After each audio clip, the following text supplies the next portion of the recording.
It was supposed to be the happiest night of her life. The DJ had just faded out shallow. Waiters weaved through the tables with trays of champagne. Fairy lights glowed over the dance floor, and a neon sign behind the head table spelled out, "The Parkers see 2025. At 9:47 p.m., 28-year-old bride Olivia Parker laughed, kissed her new husband on the cheek, and told her maid of honor, "I just need 5 minutes. Don't let them start the cake without me." She gathered the lace hem of her wedding dress, slipped out through the side corridor toward the hotel bathrooms, and walked straight out of her own reception. Security footage would later show Olivia, still in her gown and veil, leaving through a service door at the back of the banquet hall. No coat, no purse, no bouquet, just a phone in her hand and a look on her face that no one at the party saw. Not joy, not nerves, something closer to fear. She stepped into the parking lot at 9:51 p.m. At 9:58, her phone went dark. By 10:15, the DJ was asking over the microphone if anyone had seen the bride. By midnight, the ballroom was a crime scene. Olivia Parker has never been found. This is the story of the missing bride who walked out of her own reception and never came back. The town of Cedar Ridge, Colorado, is the kind of place travel bloggers call undiscovered. Pine-covered hills, cute downtown, one boutique hotel that hosts most of the town's weddings. The Summit Ridge Inn. Olivia Parker, born Olivia Hart, grew up one a town over. She was the first in her family to graduate from college, the organized one, the planner. Friends joked she had her wedding Pinterest board ready by sophomore year. She met Jason Parker at a Denver marketing conference. He was polished but laid back, the kind of guy who could talk to anyone. Within a year, they were living together. Within 3, they were engaged. Their wedding at the Summit Ridge Inn ticked every box. Outdoor ceremony with mountain backdrop. 120 guests, mostly family and close friends. String lights, mason jars, and a donut wall. A DJ Olivia had vetted with a color-coded spreadsheet. To everyone on the guest list, theirs looked like a solid match. He had a good job in tech sales. She worked in event planning and knew how to manage people. No big blow-ups, no visible drama, no last-minute cancellations. Olivia had insisted on one thing, though, no alcohol before the ceremony. "I want everyone present," she told her maid of honor, Lena Cruz. "No one's ruining this day because they can't handle an open bar." By all accounts, the day went flawlessly. The photos show a relaxed, laughing bride. But when investigators later zoomed in, they noticed something most people missed. In several candid shots, Olivia isn't looking at Jason or the camera or the guests. She's looking past them, toward the hotel parking lot. After the ceremony on the lawn, guests migrated into the ballroom, a vaulted space with a view of the mountains, glittering with fairy lights and reflections from the bar. At 7:18 p.m., the newlyweds made their grand entrance. The room erupted into cheers. People pounded the tables, clinked glasses, and whistled. The toasts were emotional but light. Lena talked about Olivia's color-coded college notes. Jason's best man, Mark Douglas, joked about Jason's fantasy football obsession. Olivia's father cried quietly into his napkin and said how proud he was. Nothing seemed off. The only tense moment came at 8:05 p.m., when a man in a charcoal suit slipped into the back of the room, late. Olivia saw him, froze for half a second, then pasted on a smile and looked away. He stayed for exactly 16 minutes, standing near the bar, saying nothing, then left. Some guests remember him as the cousin from out of town. Others don't remember him at all.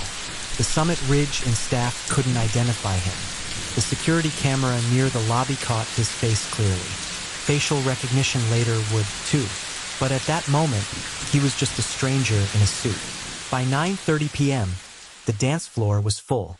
The DJ announced the cake cutting. "In 10 minutes, people," he asked where the bride was. Olivia was at the head table, quietly scrolling her phone under a napkin. Lena leaned over. "You okay?" Olivia nodded too quickly. "I just need some air. I'll be right back." The Summit Ridge Inn had what most modern venues do: hallway cameras, elevator cameras, parking lot cameras. one aging unit in the service corridor by the back door. At 9:47 p.m., the lobby camera shows Olivia rising from the head table. She laughs at something Jason says, kisses his cheek, and steps off the small platform. At 9:48, the hallway camera catches her near the restrooms, dress gathered in one hand, phone in the other. She checks a message, slows, then stops entirely. She stares at the screen for a full 10 seconds. Then she turns, not toward the restroom, but toward the service corridor. The camera above the service corridor entrance captures her face in close-up. Her smile is gone. At 9:49 p.m., she disappears out of frame, walking toward the back. The service corridor camera, an old analog unit that records in grainier resolution, shows her passing a linen cart, hesitating at the door, then pushing the crash bar and stepping out into the night. The parking lot camera gets the last clear footage. At 9:51 p.m., Olivia steps out into the lot. Her gown glows under the sodium lights. The asphalt is dry. Her veil moves slightly in the breeze. She looks around, hand shielding her eyes from the glare. Then she walks out of frame toward the far end of the lot, where the cameras don't quite reach. There is no footage of her getting into a car. There is no footage of anyone meeting her. At 9:58 p.m., Olivia's phone stops transmitting data. No calls, no texts, no location. 6 minutes. That's all it took for a bride to vanish between the ballroom and the edge of the parking lot. Back in the reception hall, no one panicked at first. The DJ played another song. Jason chatted with his co-workers. Lena assumed Olivia had gone to fix her makeup or cry happy tears in the bathroom. By 10:05 p.m., the DJ got antsy. Okay, folks, time to cut the cake. Where's our bride? Lena went to find her. She checked the women's restroom, the bridal suite, the hallway outside. No Olivia.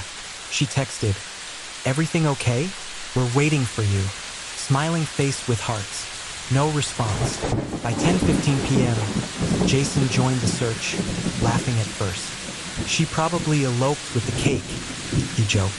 When he reached the bathrooms and found them empty, the joke fell away. He called her, straight to voicemail. Staff joined in. They checked stairwells, the lobby, and the wrong floor. Finally, one of the banquet managers remembered the service corridor. At 10:27 p.m., they pushed open the back door and stepped into the cold. The parking lot was quiet. Olivia's small white Toyota Corolla was still parked in the row nearest the hotel entrance. The car door was locked. Her overnight bag was in the back seat. No one could see beyond the last row of cars. The lot dipped slightly before leveling out at the access road. They called her name. Nothing. At 10:36 p.m., Jason dialed 911, his voice tight. "My wife is missing. She walked out of our reception and she's just gone." Cedar Ridge police arrived fast. A missing bride from an upscale wedding at the town's nicest hotel was exactly the sort of thing that got attention. Officers took statements from staff and guests, pulled the security footage, checked every room, stairwell, and storage closet. By midnight, they had confirmed Olivia had not returned to the building after 9:49 p.m., verified that her car had never left the lot, found her purse, wallet, and ID in the bridal suite, confirmed that her hotel room, booked for the wedding night, was still untouched. There were no signs of a struggle, no scuffed heels, no broken bracelet, no dropped phone. It was as if she had walked into the dark and been erased. Investigators immediately considered 3 possibilities. 1. Voluntary disappearance. Did Olivia bolt? Cold feet, secret life, hidden plan. 2. Abduction. Did someone lure or force her out of camera range and into a car? 3. Foul play by someone at the wedding. Did a guest follow her out? To sort them, they dug into her life. On social media, Olivia looked happy. Engagement photos in fall leaves. "Can't wait to marry my best friend" posts. Bridal shower boomerangs. Friends, however, gave a slightly more complicated picture. Lena admitted Olivia had been stressed about the wedding. She said she felt like she was performing. Lena told detectives, like it had to look perfect, but stress was normal. Running away in full bridal gear wasn't. The end detectives found one more thing. On Olivia's phone, in the minutes before she left the ballroom, she had received a message from an unknown number. Contained just 3 words: check the parking lot. The unknown number belonged to a disposable prepaid phone. No name, no contract, no address. Detectives subpoenaed the carrier and traced the purchase to a big box store in Denver, an hour away. Security footage showed a man in a gray hoodie buying it from a self-checkout machine 2 weeks before the wedding. His face was mostly obscured. The only clear detail was a tattoo on the back of his left hand. A small black rook chess piece.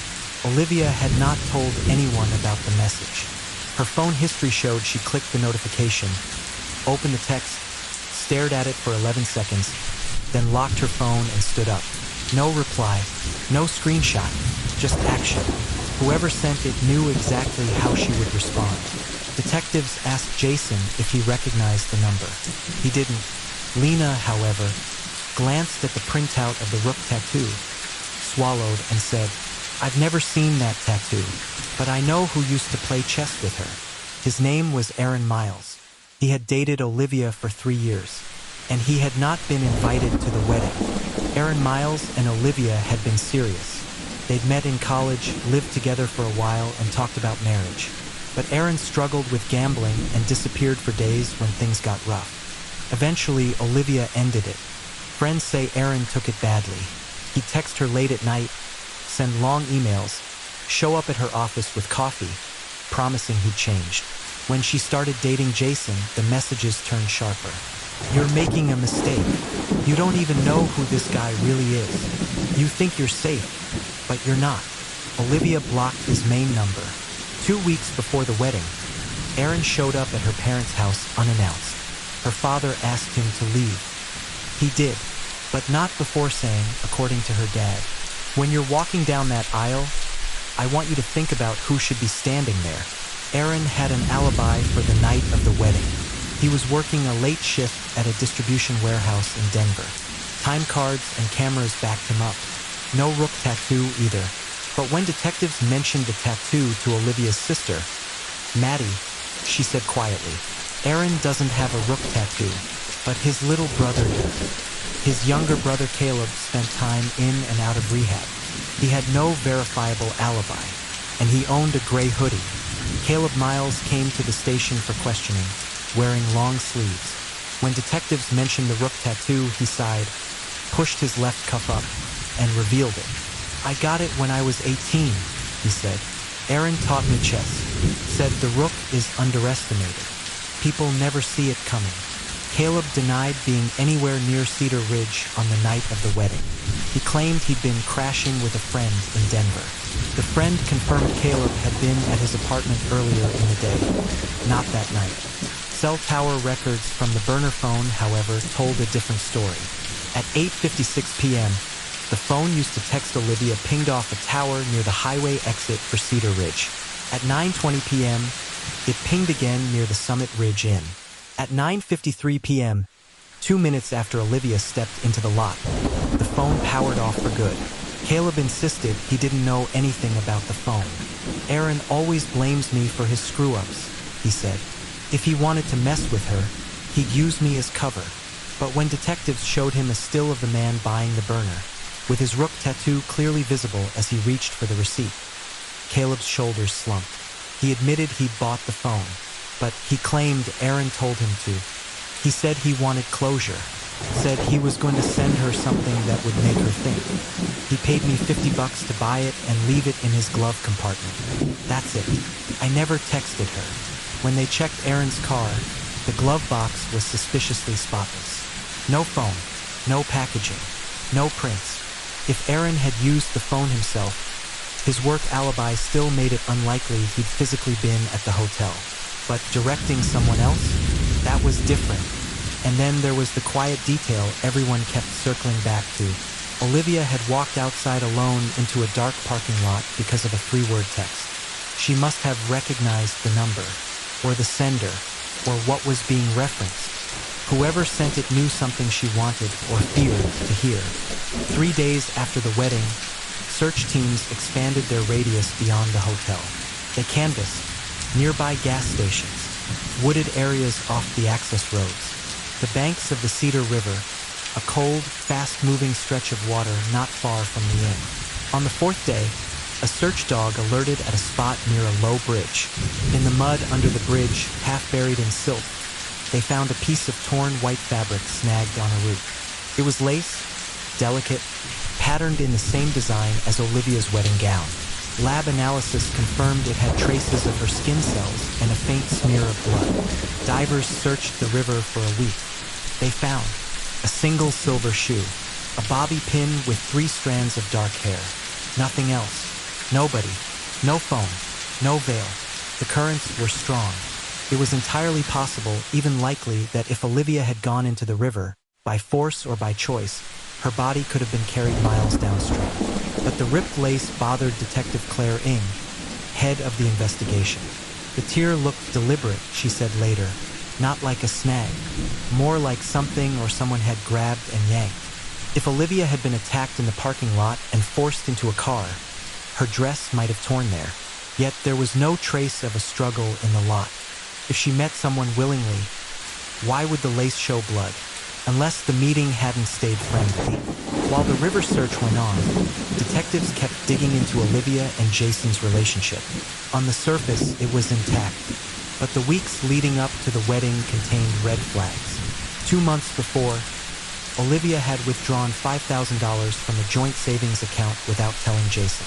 She had Googled how to get a prenup after engagement and how to postpone wedding without losing deposits. A draft email in her account, never sent, read, "I'm not sure we're ready. I feel like I'm walking into something I can't walk back from." When asked, Jason admitted they'd had normal fights. "All couples do," he said. "Wedding planning is stressful, but she loved me. I loved her. She wouldn't just walk away." He denied any physical fights or threats. Yet one bridesmaid remembered Olivia showing her a small bruise on her arm a week before the wedding. "She laughed it off," the bridesmaid said Jason grabbed her by accident during an argument. But her eyes looked off. Jason's digital life complicated things further. On the morning of the wedding, he had exchanged messages with a coworker. Coworker, "Big day. You sure?" Jason, "Too late now, lol." Coworker, "You nervous?" Jason, "More about money than marriage TBH, but she's good for my image." Good for my image wasn't the most romantic phrase. Still, nothing concretely tied Jason to the disappearance. No insurance policy, no suspicious life insurance papers, no sudden payday. If Olivia were dead, he had little to gain but grief, scrutiny, and a ruined reputation. Unless, as some online commentators later suggested, the marriage had simply been the final act in a long con, one interrupted before it could be completed. Police could never prove that. What they could prove was that multiple people in Olivia's life, Aaron, Caleb, Jason, had motives for wanting to confront her that night. What they didn't have was a body. Without that, talk of murder remained speculation. 5 years passed. Cedar Ridge moved on outwardly, but the Summit Ridge quietly revamped its security, added more cameras, and instructed staff never to let a bride walk anywhere alone at night. Jason moved to Texas, eventually remarried, and rarely spoke about Olivia publicly. Her parents kept her room the same. Lena advocated to have her legally declared dead so the family could settle financial matters. But part of her still believed Olivia might have run. Then, in year 5, something strange happened. At a gas station in a town 2 states away, a woman using a self-checkout machine dropped a loyalty card. The clerk picked it up and noticed the name, Olivia Hart. He ran it through the scanner to see if there was a phone number attached so he could call the customer back. There was. The customer was already pulling out of the parking lot in a dented blue sedan. The clerk looked up, saw her profile for half a second, and froze. He recognized the face from a missing persons poster. He called the police. By the time they arrived, the car and the woman were gone. But security footage captured a blurry yet distinct image. A woman in her early 30s with dark hair pulled back, no ring on her finger. Her face, when run through facial recognition software, matched Olivia's with high probability. The loyalty card, however, had been issued 10 years earlier, before she changed her name to Parker. It was as if she had stepped out of time. Same card, same name, same face. When detectives traced the card's usage history, they found scattered purchases across 3 states over 5 years. Always small, always in cash-heavy, transient areas. Motel towns, bus depots, highways. It looked less like someone hiding from the law and more like someone hiding from their life. The gas station footage reignited the case. Suddenly, theories shifted. Maybe Olivia hadn't been murdered at all. Maybe she engineered the perfect escape. Leave during the noise of the reception. Walk out the back out of camera range. Get into a car parked on the access road, not the lot. Disappear into a life without the expectations, obligations, and perfect bride pressure that had been closing in on her. But if she had run, who sent the text? Who told her to check the parking lot? One final piece of evidence surfaced 2 months after the gas station site. A letter arrived at Lena's apartment with no return address. Inside was a single sheet of paper. No greeting, no signature, just handwriting Lena recognized instantly. "I'm sorry I left you with the questions. I couldn't be who everyone wanted me to be. Tell my parents I'm safe, but please don't look for me. If you need to hate me, I understand." Oh, the postmark was from a mail sorting center hundreds of miles away. No cameras, no clue which local box it had come from. Experts authenticated the handwriting as Olivia's. The letter didn't explain. Why hadn't she reached out sooner? Whether she had been alone that night, whether someone had helped her run. It didn't mention Jason, Aaron, or Caleb. It didn't mention the river, the torn lace, or the blood.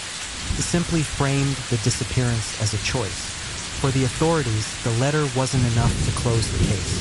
Without physically locating Olivia and hearing from her directly, she remained officially missing. But for those who knew her, the story blurred into something more complicated than murder, more unsettling than a clean runaway narrative. Did Olivia Parker flee a dangerous situation, or a perfectly safe one that felt like a cage? Did someone send that text to help her, or to hurt her? Was the torn lace evidence of a struggle, or a symbolic piece left behind by someone who knew investigators would find it? And if she is out there, alive under another name, watching videos like this one from a motel room somewhere on the interstate, what does she feel when she sees her wedding photos flash on the screen? Relief, regret, or the cold certainty that, given the chance, she would still walk out that side door, step into the dark, and never come back? Until Olivia herself answers those questions, this will remain exactly what it feels like.